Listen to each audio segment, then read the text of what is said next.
தீர்மானம் 2. கொள்கை எதிரிகள் மற்றும் பிளவுவாத சக்திகளுடன் என்றைக்கும் நேரடியாகவோ மறைமுகமாகவோ கூட்டணி இல்லை. ஒன்றிய அளவில் மலிவான அரசியல் ஆதாயங்களுக்காக மக்களை மத ரீதியாக பிளவுபடுத்தி மக்களிடையே வேற்றுமையை விதைத்து அதில் குளிர்காய நினைக்கிறது பாஜக.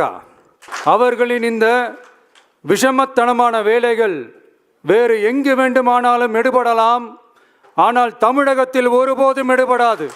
சமூக நீதியும் நல்லிணக்கமும் சகோதரத்துவமும் சமத்துவமும் ஆழமாய் வேரூன்றிய மண் இந்த தமிழ்நாட்டு மண்.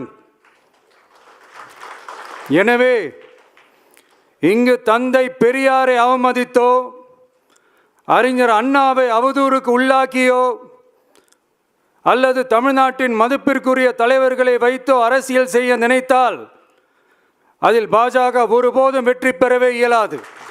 சுயநல அரசியல் லாபங்களுக்காக பாஜகவுடன் கூடி குழைந்து கூட்டணி போக திமுகவோ அதிமுகவோ இல்லை. நம் தமிழக வெற்றி கழகம்.